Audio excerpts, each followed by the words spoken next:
Guys, welcome to the podcast today. I'm sitting down with Ty Turner. He is basically a stranger, but we've been in communications for quite a while now. You know my brother-in-law, Elroy, and you moved up here for basically probably some hunting and a new career in firefighting, wildland firefighting, and the trades.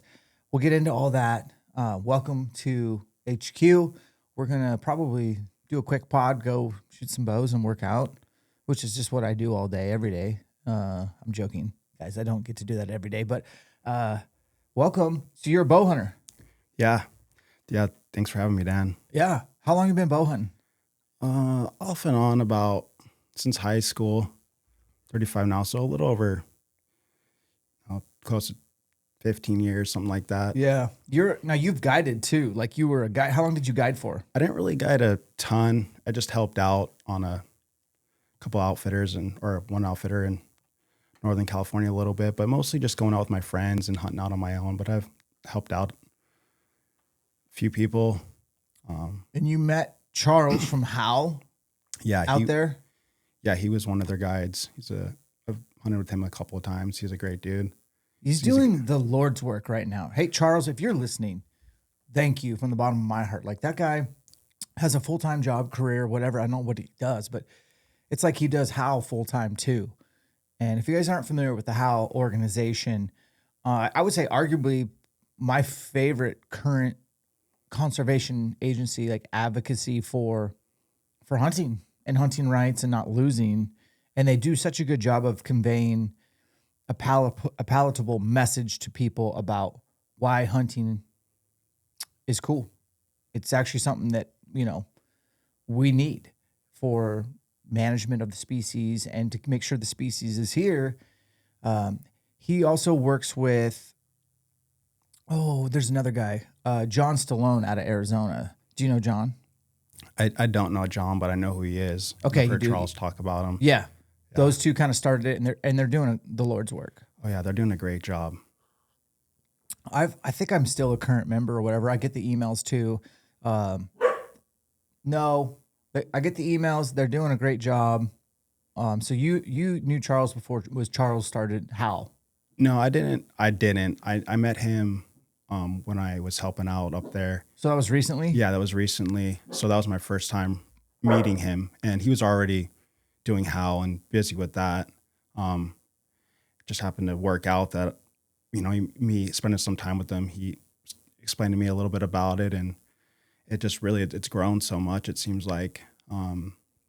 But I didn't know him before that. Yeah, no, I like that they basically, it's a full-time job to see, especially legislation season, like right now where stupid bills will come to the floor and be introduced, and they're just ridiculous bills that will take away hunting rights. Oh yeah. They have to watch that. They're a watchdog of all these states. And then they have to help read through, educate us all on what people are proposing. And then they provide us who we need to email. And they provide several different email templates that you can tweak a little bit so that it's personable and that it's not redundant, that they're not, some senators not getting 1,000 duplicate emails from, they're all different. So it's great. I lean on them to know what's going on. And also Sportsman's Alliance. Yep. Those are my two favorite organizations. And I probably get accused of not talking about conservation enough, and that's fine. But I'm definitely keep a pulse, especially as we are getting ready to move over here to Washington, where it's something gets introduced almost every day that's ridiculous, Yeah. Washington State I could do a whole podcast on why it's dumb. Yeah. You know what I mean? Washington and California have a bear problem. There's way too many bears on the landscape, and there's no spring season for either. Next door, where you and I live right now in Idaho, I can get 2 bear tags at a reduced price, and I can't put a dent in their population. And we got a spring and fall season, and you can bait, and you can run dogs. It's ridiculous, and there's so many bears. Yeah. You can't do that here in Washington or California.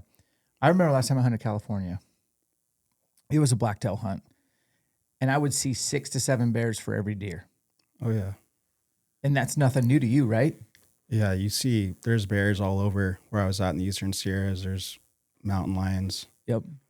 We'd see them come down all the time. Just there's not a lot of predator management down there. So populations definitely go up. The deer herds definitely have taken a hit, but there's only so much you can really do for that. When I was living in Nevada, all my buddies, they run dogs. They'd be chasing cats, and it's more wide open for the predators. And I've seen it. My family manages a ranch out there, but we'll see dead fawns all along the river, or coming down and chasing cattle, or I've seen them come down and come on my mom's property and chase their dog off. But it's part of living out there. But I'd love to see some kind of management for the predators for sure. I think it'd help a lot for all the big game too. You can't even have a mountain lion in your possession, right? Taxidermy? Nope. In California? Not that I know, no. No, I'm pretty sure. Like, isn't that weird? Like, I have a big full body mount. You'll see it when we go to my gym, of a pretty big cat from Idaho. Like, if I moved to California, which I wouldn't, but if I did, I couldn't bring that into the state. It'd be illegal. Yeah, that's crazy. Isn't that insane? So if you guys hear barking, it's her fault. It's my wife's dog, not mine. No, they're mine. They're mine. All right. Well, we talked about, California. All right. So really, our mutual connection is Elroy. Elroy is my brother-in-law. I think I met him. So his dad, Terry, who I've wanted to get on the pod forever, because I don't know if anyone's killed as many elk as Terry. And he's actually doesn't elk hunt anymore, which blows my mind. And he hasn't hunted a couple years now. But Terry is somebody who I respect highly, his dad. And he's my father-in-law. So basically, Elroy and I are brother-in-laws. And I remember, I want to say it was 2009, I finally killed a North Idaho herd bull with my bow.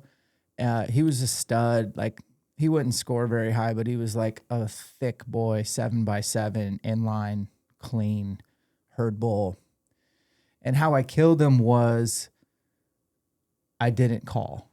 I kind of just put all my calls away. It'd been late into the year, and I just wasn't having luck vocalizing to elk. Like, we'd bugle back and forth, but like these herd bulls would just try to get their cows the hell away from me if I bugled. Do you know what I mean? Yeah. So on this particular day, my dad and I dropped into bottom of this drainage, and I had never been in this drainage before. And I didn't know this is where Elroy had hunted before, or my father-in-law. We were hunting by each other for a couple years and didn't know it. They would come in from the top. It's a big drainage. And we would dirt bike from the bottom up. Their way is a lot better way to go in. We didn't even know. And it was just one of many areas we would hunt. So I was very mobile back then. I would just kind of dip, dive, just drop in drainage. So this morning, my dad and I, for whatever reason, decided to go up into this drainage. And we'd always kind of hunted the west side, but the bulls were ripping pretty good on the east side, and we'd never been in there. So we just chased bugles in there. We dropped down, and it was late in the afternoon. And I put the calls away after probably an hour of bugling with my dad as the shooter and me as the caller. I had called this herd bull in pretty close, but my dad didn't get a shot. And then a couple satellites came in the back door. So we had like 3 bulls ripping for about hours, like a bugle fuss. And then just, you know how it goes. It just kind of went quiet. And we kind of like missed our opportunity. Like my dad didn't get a shot. And it's thick. You know how thick it is in there. And so you can't, shooting lanes are 10 to 20 yards tops.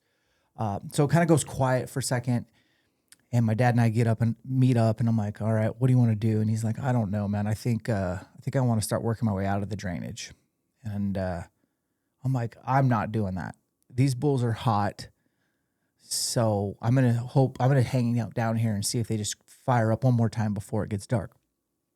And he's like, okay, well, I'll just slowly work my way out. Like, I won't, like, worst case, I'll meet you at the top of the ridge where our dirt bikes were. I was like, all right. Well, the herd bull ends up like bugling a few more times, just enough for me to like, okay, he's pinpoint his location. He's not that far from me. The thermals are starting to switch. So I just waited. And then the thermals kicked in good going down. And I had probably 45 minutes of daylight left. So I just kind of did a half circle, not bugling. And I've never done this before. Like, man, I'm always been like a bugler. So I put the calls away and I button hook under these elk and I get right into his cows. Like, cows are everywhere around me and I'm somehow trying to not get busted by all these cows. I can see them eating, they're grazing, they're browsing, they're pulling, leaves off. It's awesome. And I'm like, okay. And then the bull bugles. He's right above them. And so finally the cows slowly get out of my sight, but he's on this little knob bugling and I just go right at him. And I'm sneaking in, and all of a sudden another bull starts bugling and getting closer and closer and closer. And this is not a herd bull, but damn sure sounds like one. So I stop, my ADHD kicks in, and I'm like, okay, I'm going to go after this bull. He's way more like vocal. So I just kind of turn, slab around behind the cows, and this big bull steps out, and I come to full draw. He's a big 6, like I would say 330 plus, which is huge for there. Dark antlers, polished tips, like just everything you ever want. And he sees me draw. And he's like, this is a close shot. Like, this is North Idaho.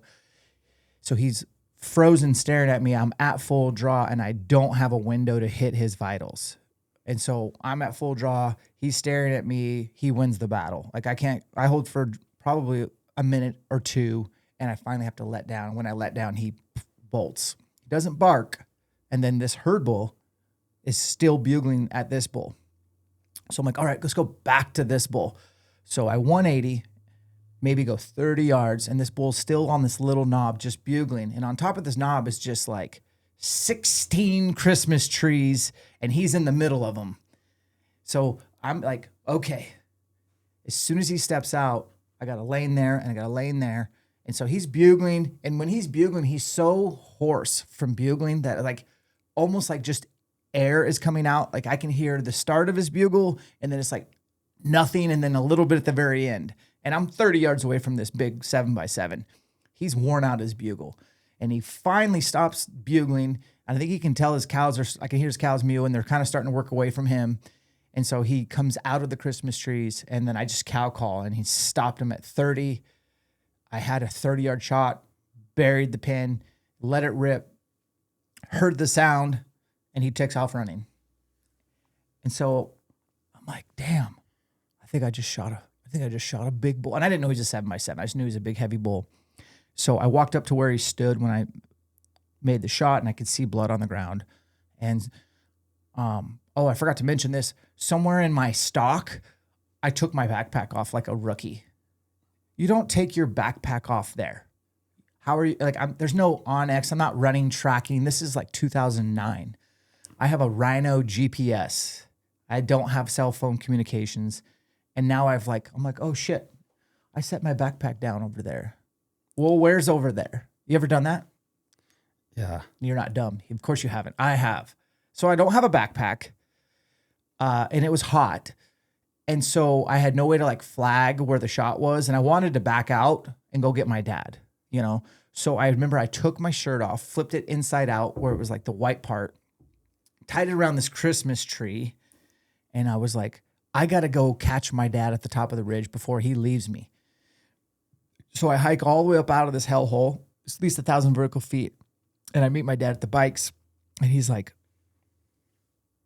got questions for me. He's like, where's your backpack? Where's your shirt? Why are you shirtless? And I was like, I shot a bull. And he's like, and my dad was pumped. He's like, you did? I was like, yeah. And he's like, okay. Back to my original questions. I'm like, I don't know where my backpack is. And I took my shirt off to tie it around the tree where I shot the bull at so we could get back to that spot. And he's like, all right. Anyways, long story longer is it took us a while, but we ended up finding my backpack first. And then we found where I tied the shirt off. And all that country kind of looked the same. But I ended up finding where I shot the bull. He went about 100 yards. And I'll never forget walking up on a 7x7. It's like my first herd bull I've ever killed in North Idaho. And we were on cloud 9, taking some photos and, just hugging my dad. And he was there. Great moment. We packed some of that bull out that night. And then for some reason, I think Elroy came in the next day to help me get the rest of the meat out with my dad. And when we got to where the bikes were that morning, bulls were ripping down there because I killed the herd bull. It was like they were fighting over the cows now, like who's going to run the cows. And so I ended up being like he brought his bow. And so we called in, I definitely called in a bull for Elroy that day, and he definitely released an arrow.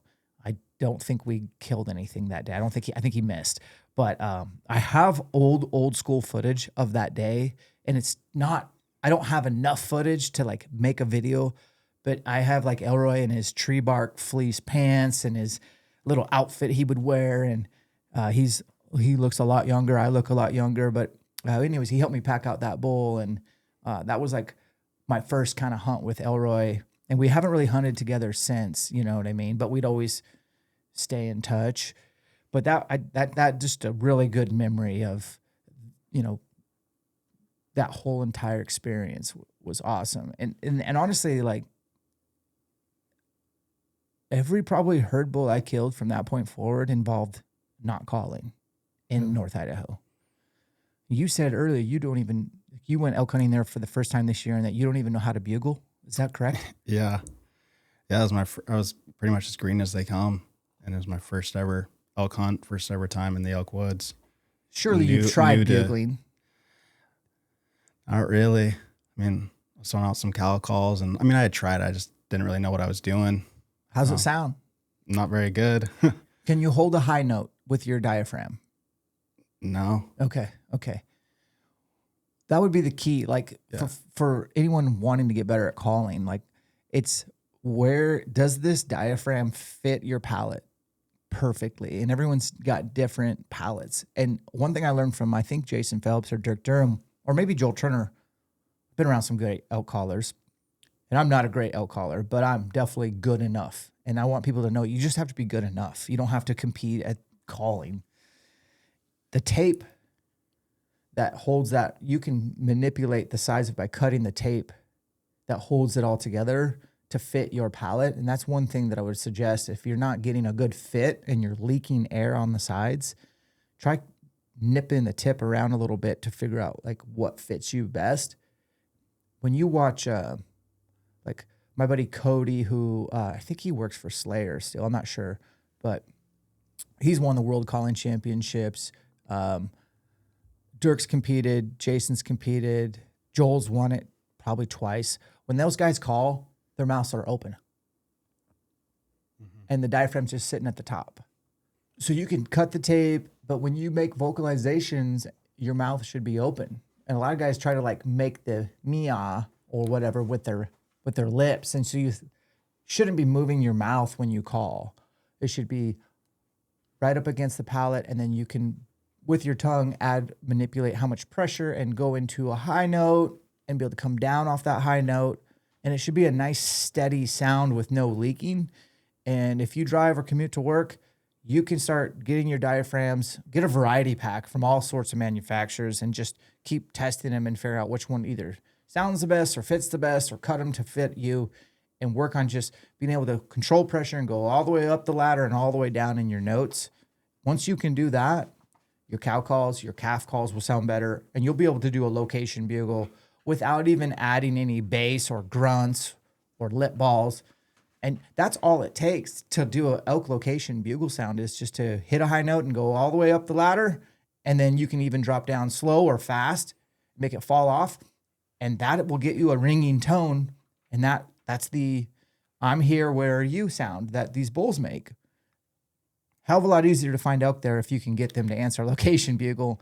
They don't always answer soft cow calls. And I imagine your cow calls aren't loud right now. No. Yeah. That's a huge thing to work on between now and are you planning on hunting North Idaho again this year? I plan on it, yeah. I think that's like the time is now to start, get the calls, get them in your truck, get your scissors out, watch. There's some great resources online, and just like lock that into where you can make louder cow calls, softer cow calls, calf sounds for sure. I've started making more and more calf sounds than cows. It's just like the safest sound. And then obviously your location bugle, especially at night, if you're going to do some night locating, you've got to have a location bugle in your bag of tricks. Yeah. That'll change the game for you. Guys, interrupting the pod. I'm inside ElkShape HQ getting a workout in. I was thinking about you. I'm 44 years young. I've gotten my blood work done every year about the same time of year, and I'm working with Sage Bio now so that you can get your blood work done, look under the hood, maybe you and your significant other. I know Alicia and I did it, and we can talk about our numbers. And especially you guys, like I didn't know what my testosterone levels were, free testosterone. I didn't know what my total cholesterol was, good cholesterol, bad cholesterol. Now I know. Plus, it's one lab test and it's all the data you need. And you can do about once a year and get your health score, and you can work with their team. So if you have any questions, discount code ElkShape10. What you want to do is go over to training.elkshape.com, click on the blood lab with Sage Bio, pick what works best for you. I recommend the athlete profile. Add that discount code ElkShape10, you'll save a little loot, and get it done today so that you know what you need to do tomorrow. Separations in the preparation. Back to the pod. Okay, I'm interrupting the ElkShape podcast today to talk a little bit about Treeline Academy. I'm Mark Livesay, and I'm the creator of Treeline Academy, and I built the toolkits and the e-scouting elk course basically as my need to improve my elk hunting ability and to increase the tools that I could use to find areas that are attractive to and hold elk. You can find out more about the course and the toolkits at treelineacademy.net. And don't forget, if you want to try these course products, don't forget to use the code ElkShape, and it'll save you 20% on any purchase. This podcast is brought to you by Tricer Gear. I have tested a lot of tripods out there for the backcountry, and I'm coming back to Tricer simply because I believe their system is the most stable out there.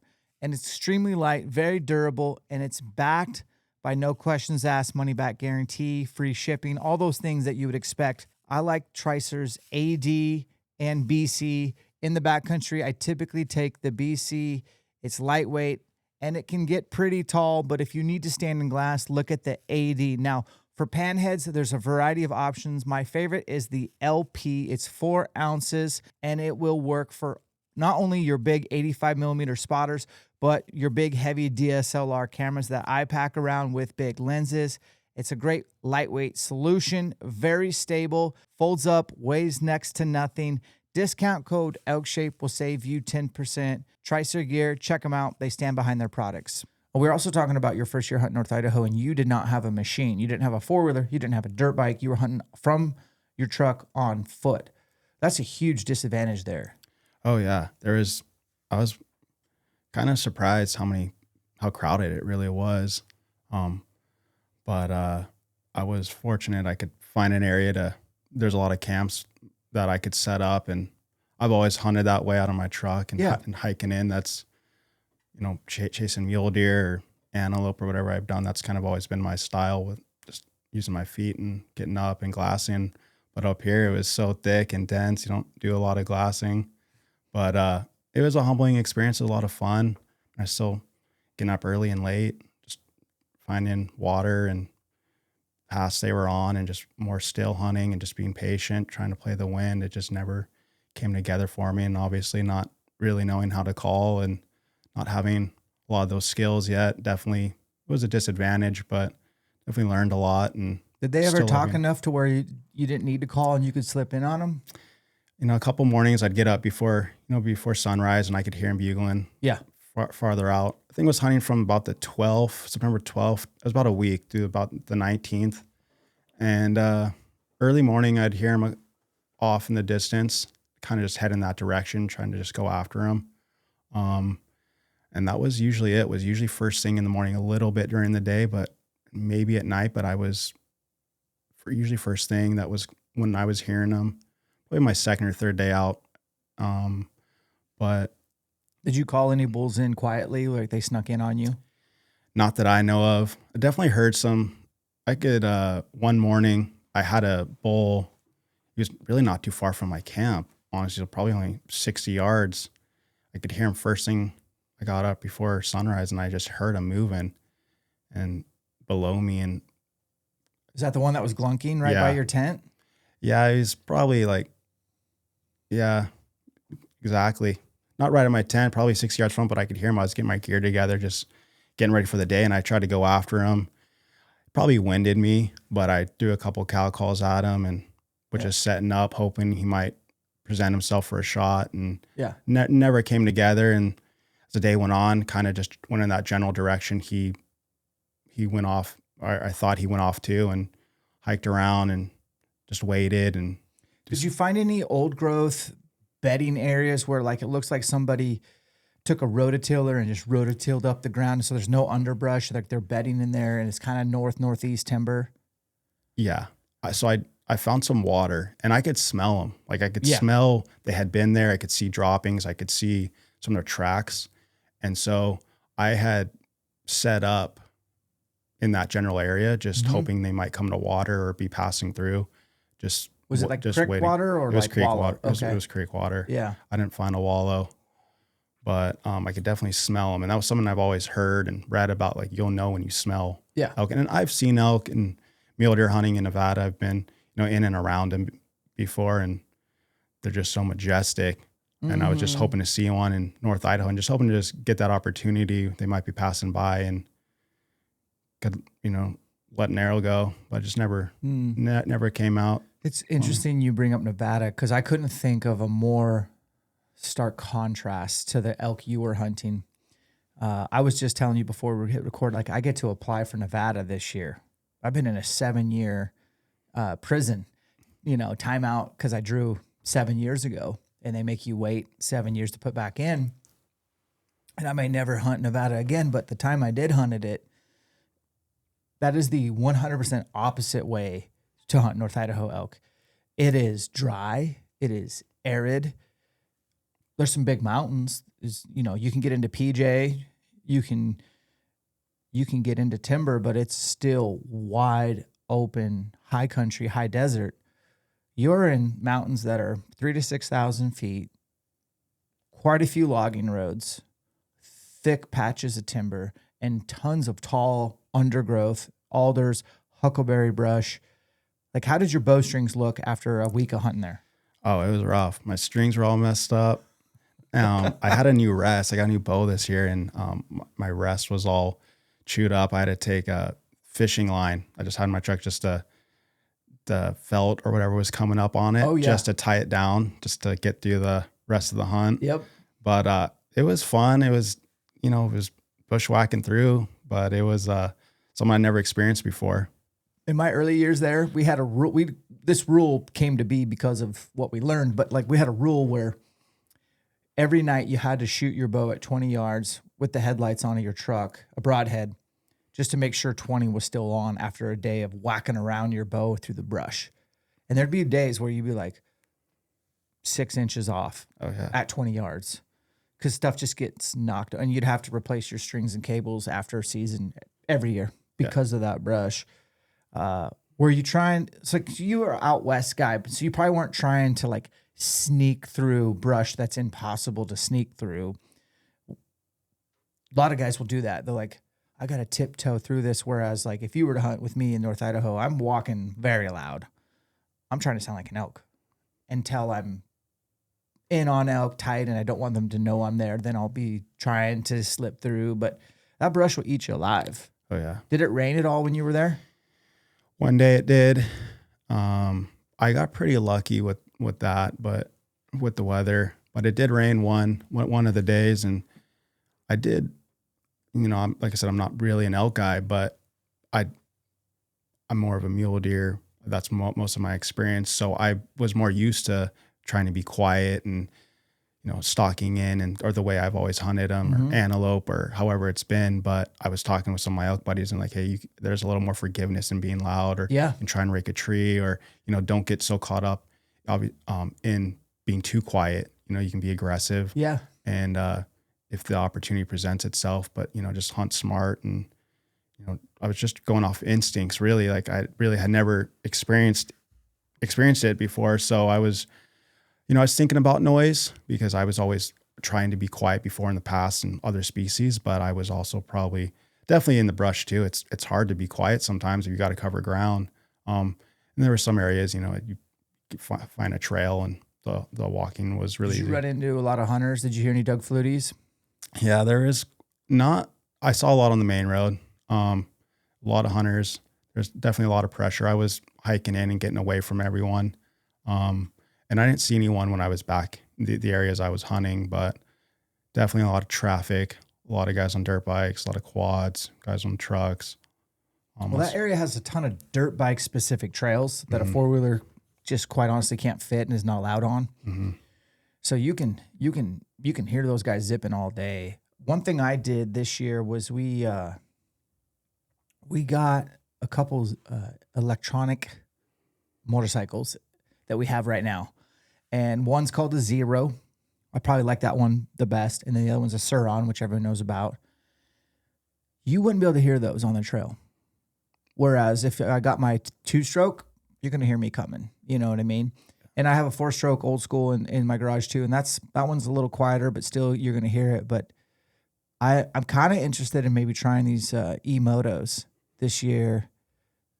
I'm worried about like range, you know, especially like if you get an elk down and you got to like run quarters.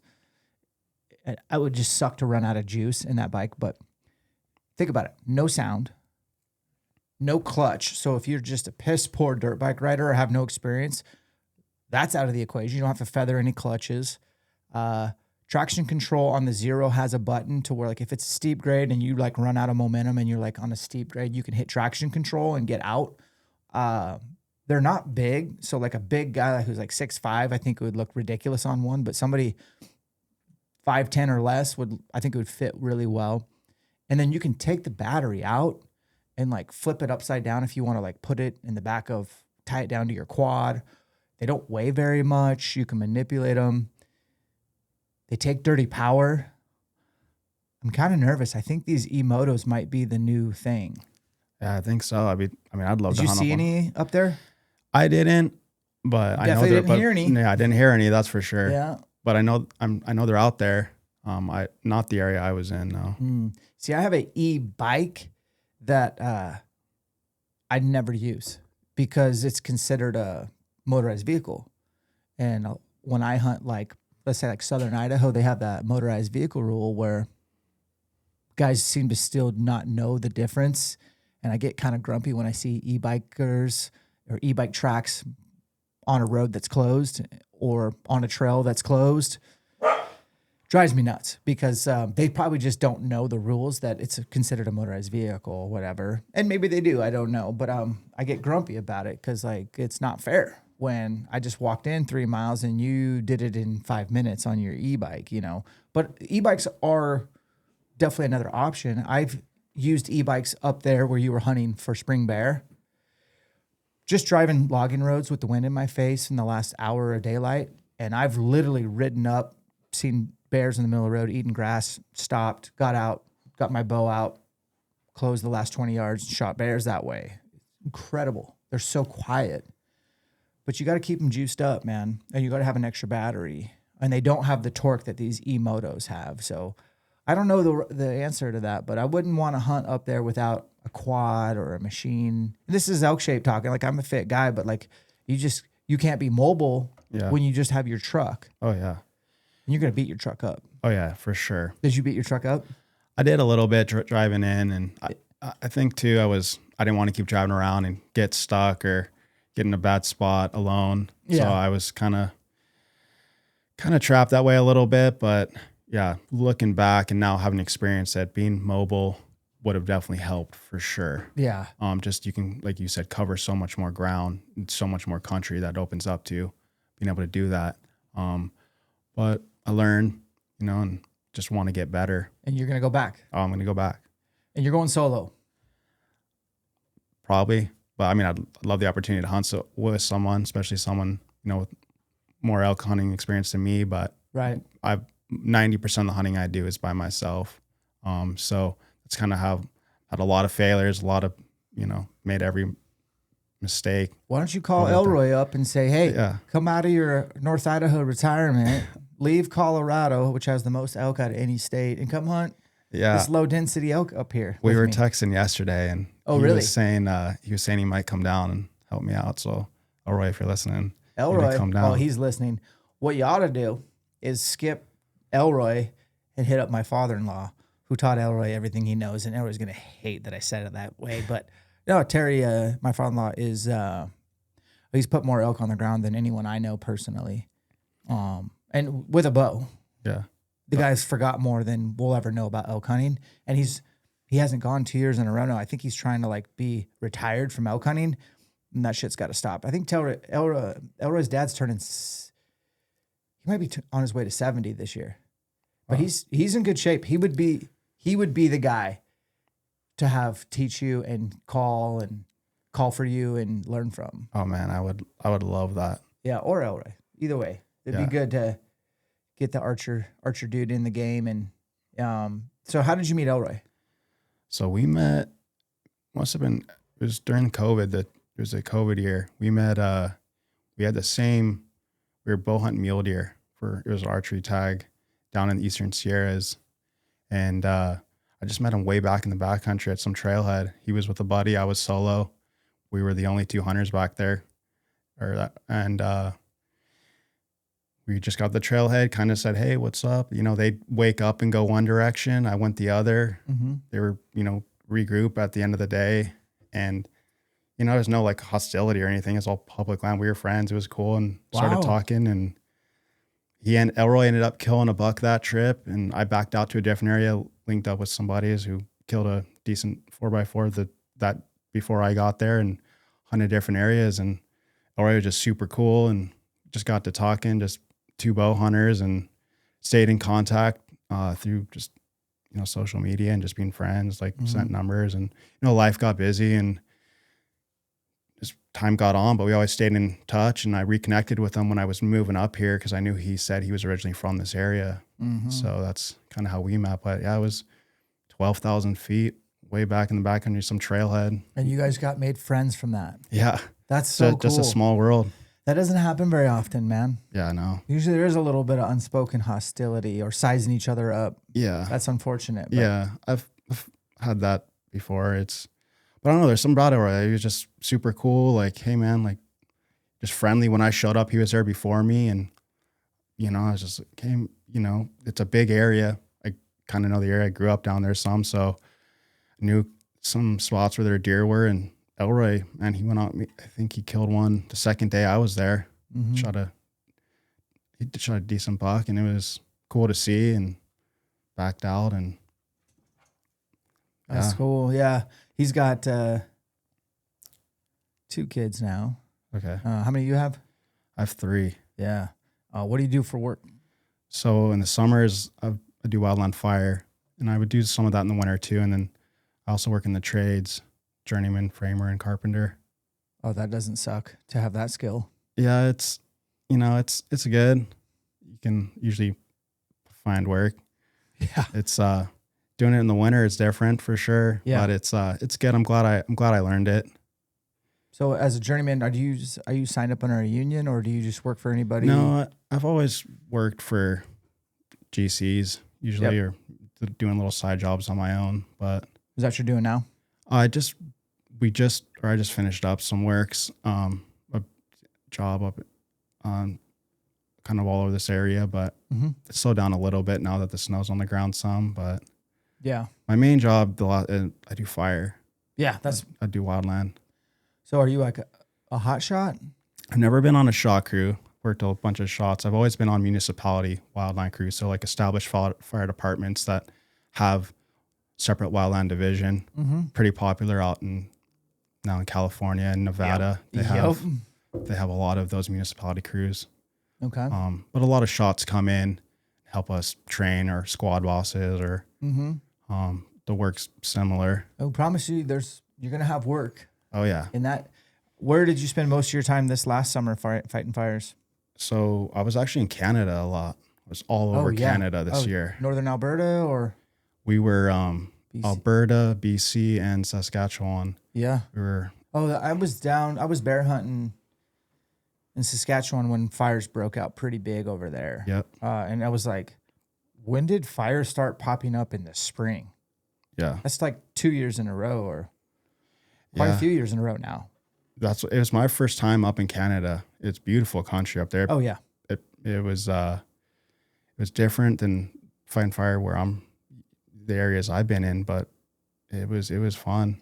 Were the fires in Canada like kind of like that no topography oil country where it's like just like honestly beaver dams, water, muskeg, and weird trees. Yeah. And just the fire kind of skunks around a lot. Skunks in it. around a lot. Yep. A lot of that and in the undergrowth. Yeah. How do you fight those fires? It burns different. Yeah. It was a trip, but it was cool. It was cool to see.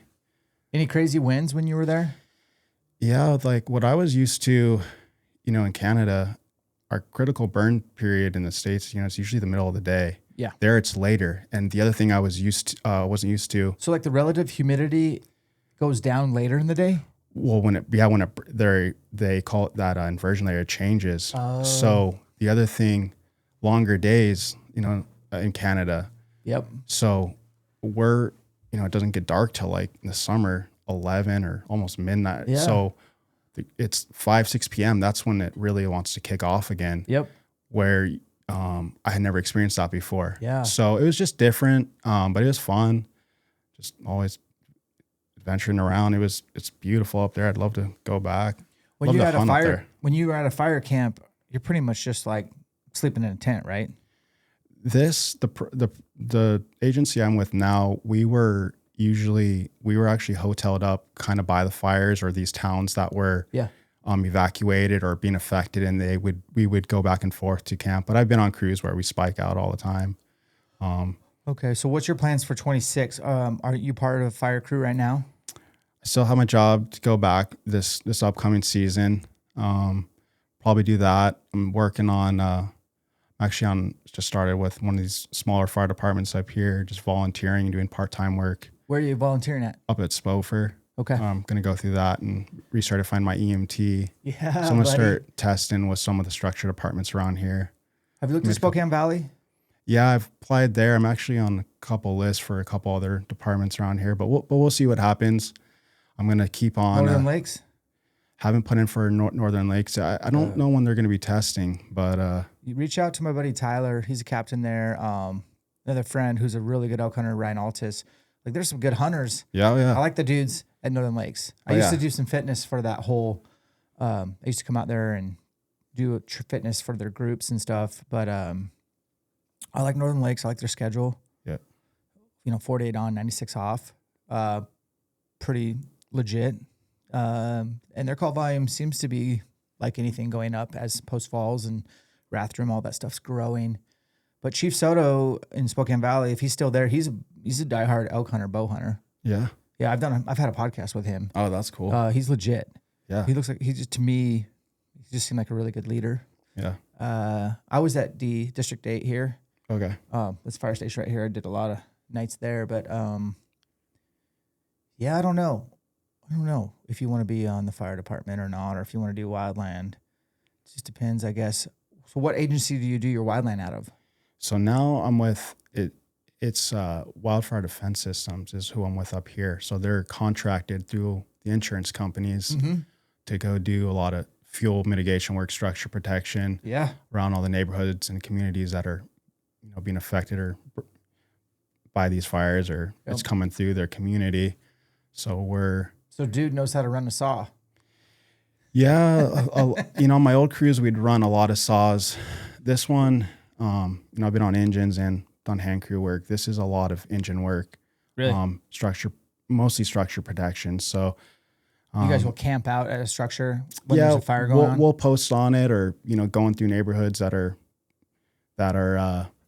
being burned, just getting ahead of them and getting as much fuel away as we can, or we'll post up on something, spraying down with foam or anything we could do to kind of save the house before the fires get there. Or if the fire's coming through, we'll stand and protect it if it's savable. What's crazy is, like, I'd say in the last 15 years, I've had to consider wildfires into the equation of where I'm hunting. 2011, I had a wildfire kick up when I had a really good Southeast Washington limited entry tag that just literally sparked up and almost burned up our camp. We had hot shots dropping in. We had rangers come in and say, you got to evacuate.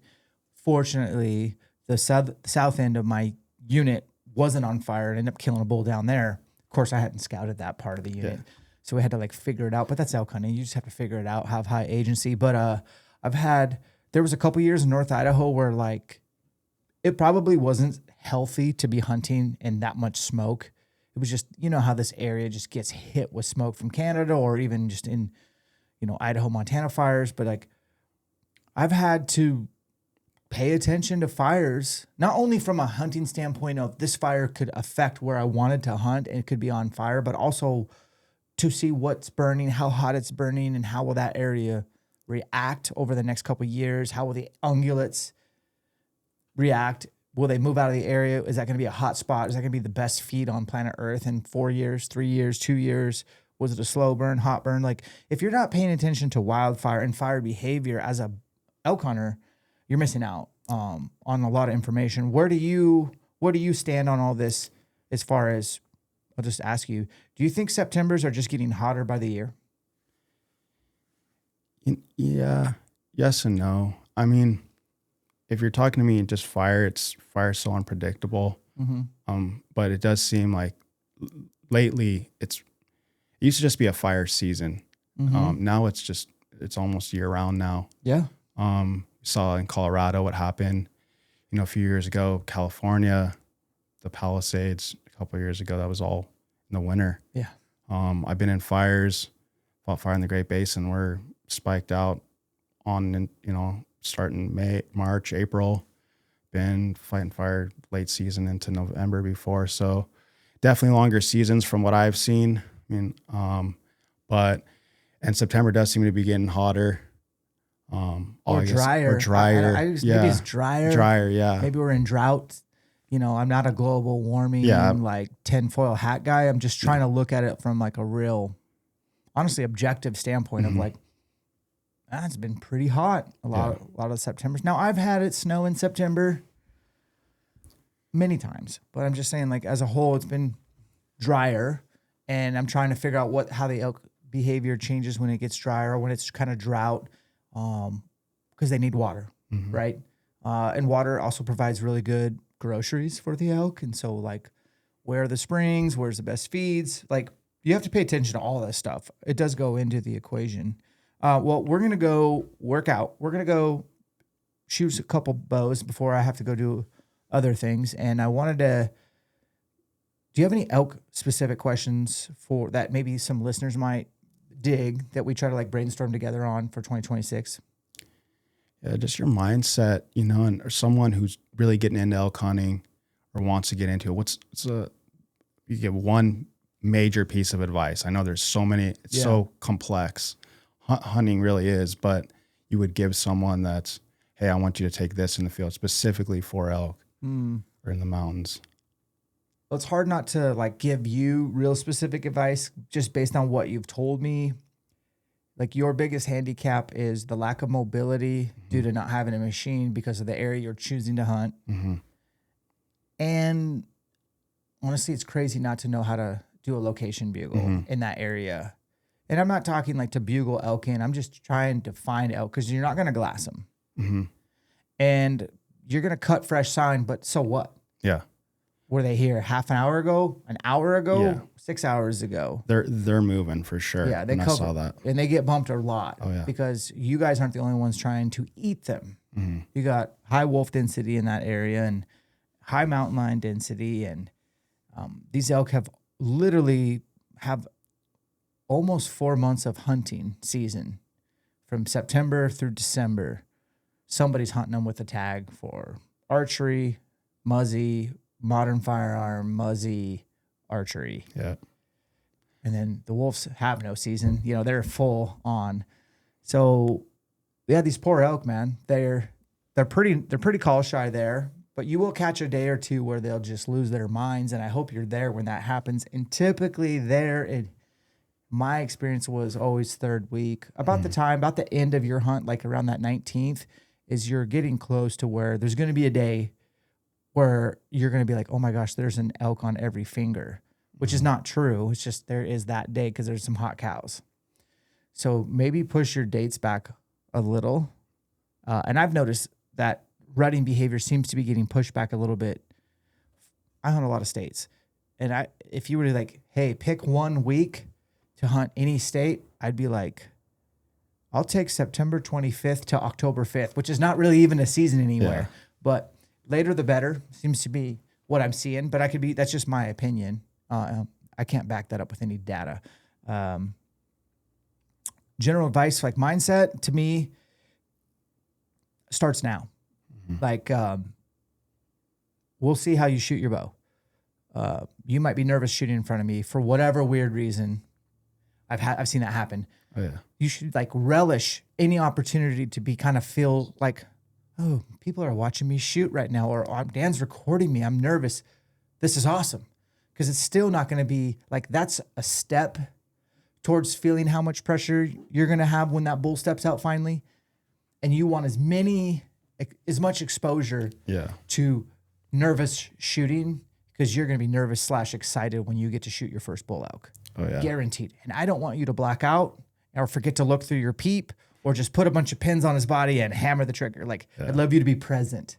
Yeah. So seek out, like Joel Turner told me this one time, and I still giggle over it. He's like, and he's dead serious when he told me this. He's like, I want you, next time you're at the Spokane Valley Archery, go up to a stranger and say, hey, watch me shoot this shot. I'm going to hit a bullseye. First off, if someone said that to me, like, what asshole would walk up to me and be like, hey, you, watch me shoot this bullseye? I'd be like, what? Are you serious? You know? Yeah. So, but I kind of like that advice. Like, honestly, go up to a stranger and be like, hey, check this out. And that's like maybe add a little pressure to you, and can you execute?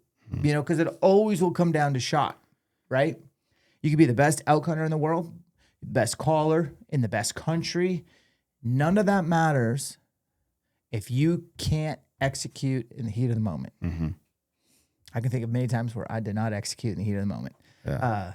The fitness side of things isn't really about the fitness side of things. It's actually more about the discipline and the mindset, which was what you're asking. It's like doing the hard stuff on purpose, knowing that it's going to help you or could potentially assist you in your week-long elk hunt. Mm-hmm. You know, I work out probably 6 days a week, and I'm at my workout duration is no more than 30 minutes.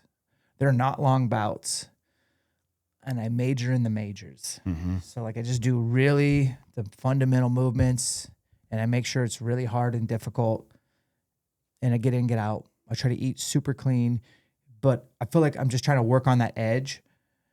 The edge that I'm trying to create for myself is that I consistently do the hard things day in and day out. And I do the things I don't want to do, but I know I need to do. And I've always had that mindset of like the slate gets wiped clean every year. It's like 2026, haven't killed an elk.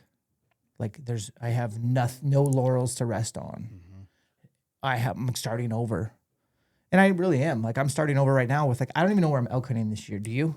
You probably know that you can buy an over-the-counter tag as a resident Idaho. And that's it. So like, I don't even know if I'm going to buy an Idaho tag this year. Like I could, but I don't know if I'm going to draw a tag in New Mexico or Arizona or Wyoming or Montana.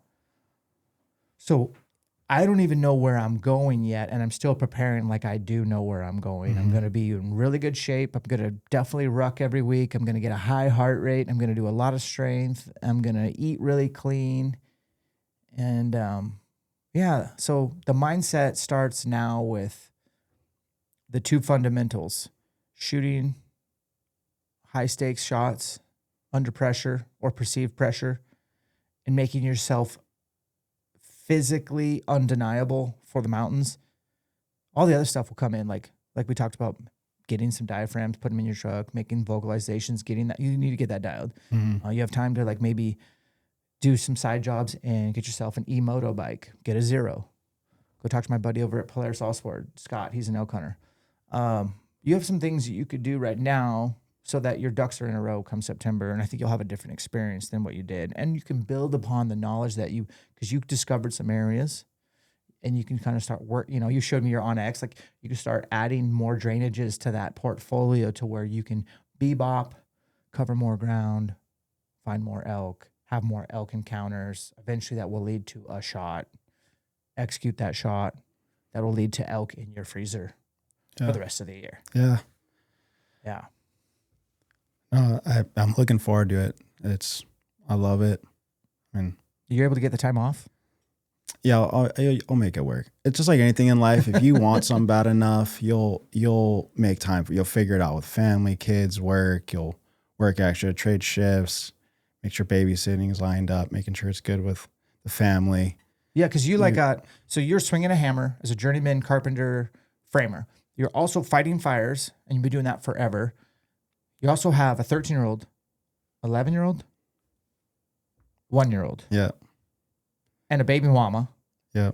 You got a lot of things to figure out, and you're saying like, "Don't worry, I got this." I love that. Like you're confident when you said that. Like, I'll figure it out. Yeah. How do you figure it out, man? Yeah, I just live one day at a time. You know, I mean, believe pretty big in my faith. I believe, you know, it tells us to live that way too. And I've just been fortunate. You know, I just plan it come this time of year. People know that's what I want to be doing. You know, I'm new to elk hunting, but I've also been, you know, hunting. You know, August comes around. Usually it's kind of busy with fire season. I've had some years I've drawn, well, you know, an antelope tag and a deer tag at the same time, and fires are ripping around. Sometimes you don't get to hunt at all, but if you want something bad enough, you'll make the time in your life. You'll find it. And you've been hunting your whole life. Like, it's not like just you're new to elk hunting. New to elk hunting, but I've been hunting all my life. Yeah, so you have that advantage. Yeah, and everyone that's around me or my friends, my family, they know that's what I love to do. You know, I can't make it my idol, but I definitely want to. I love to do it, and any opportunity I get, I'm out there. So, you know, that's reach out to you. You know, people in my circle of friends. Fortunate to have some really good friends who are really accomplished bow hunters and good elk hunters and mule deer hunters, guys way more successful than me that I'm always picking their brains. I just want to get better. And, you know, iron sharpens iron. It's the same thing in the fire service. There's going to be guys who are better shaped than you, they're better sawyers or better at medicals. You just feed off each other. And that's kind of how I grew up. And I just want to apply that in my life, and I'll find the time. I just got to have a game plan too, like you said, where you're going to hunt, where I want to go. I put in for other states too. We'll kind of see what happens with the draws, but living up here, it's definitely more accessible to hunt elk. So It's been my thing. I wasn't able to get a tag for a long time. Yeah. Until I moved up here.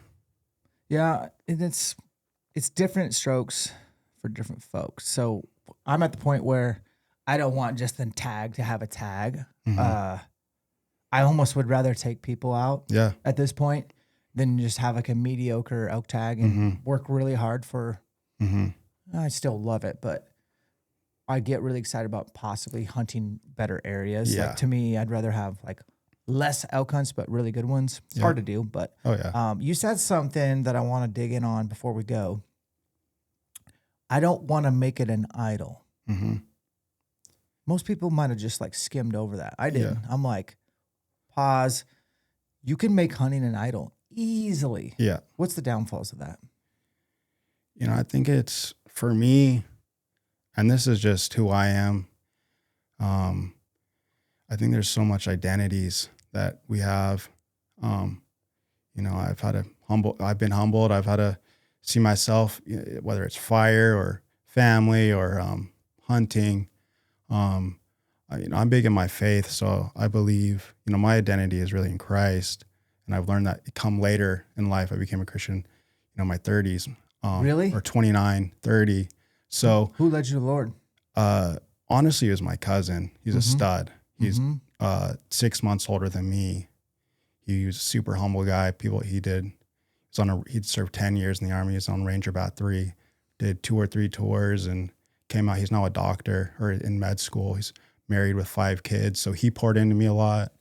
Had some other friends I grew up with and guys I've been around. And honestly, some of the guys in the fire service I've looked up to. So they're the best hunters, the best dads, the best firemen. They have some kind of belief that's bigger than them.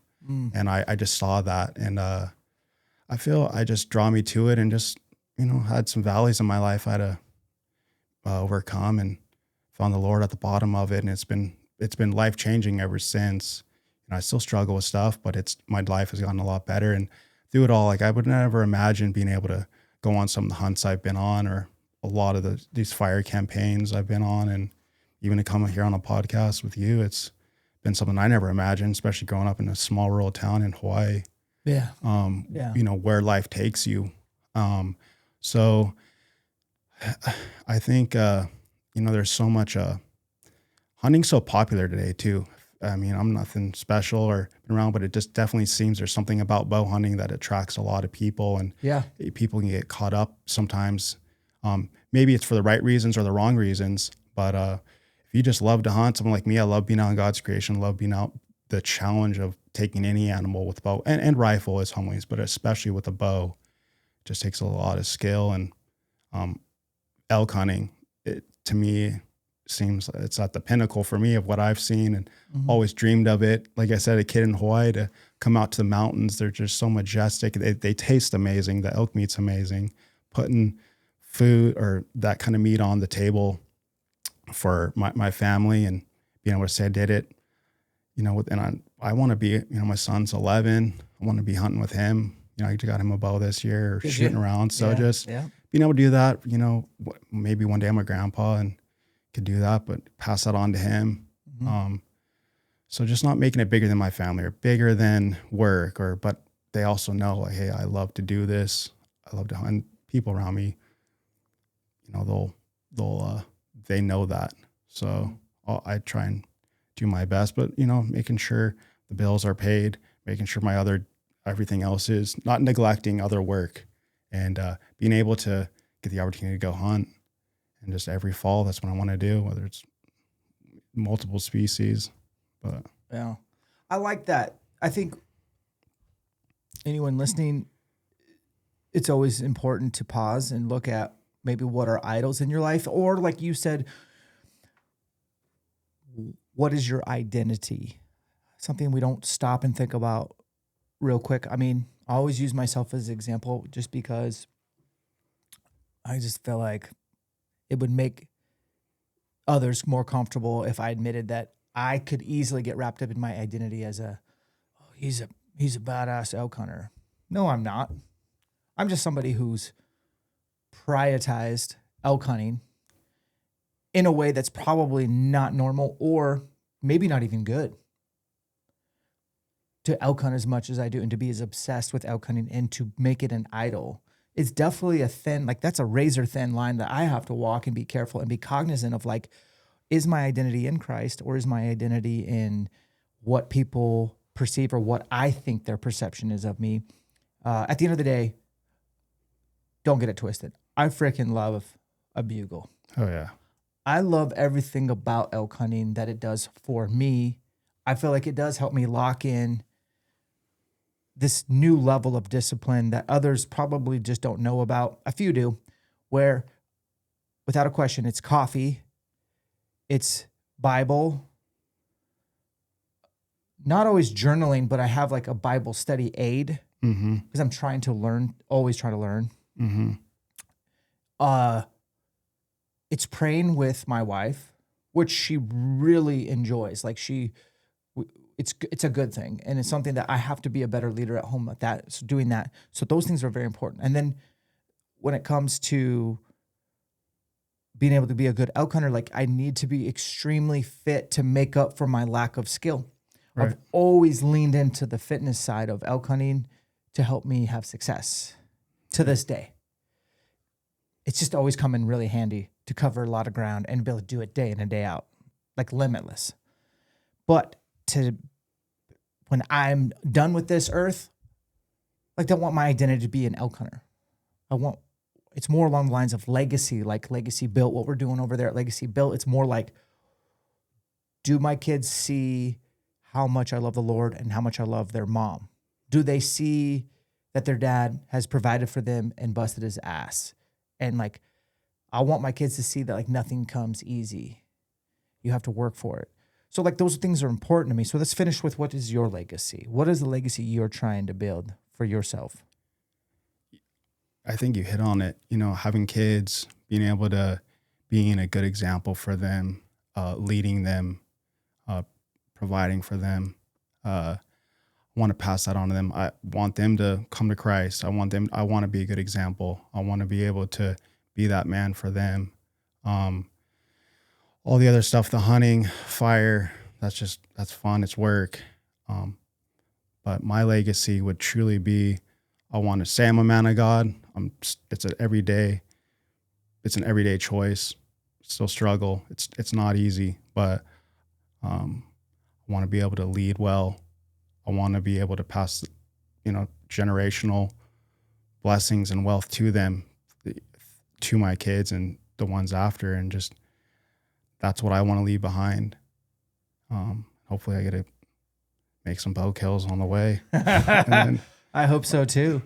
Well, man, thanks for coming down here and chatting today. Like, hey, this is the thing with ElkShape podcast. Like, I'm tired of I'll call it the podcast circuit with the same guests bouncing from show to show.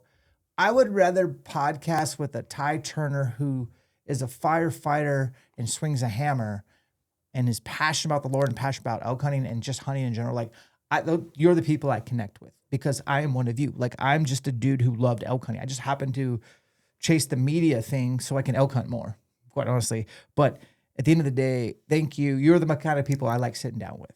yeah, Dan, thank you, man. I mean, you've inspired me. I've watched you for years from afar, and I love how much you give back to others too, and you want to see them get better. And someone like me, and you're bold in your faith, and you pour into your family, and you've been a great platform for a lot of people.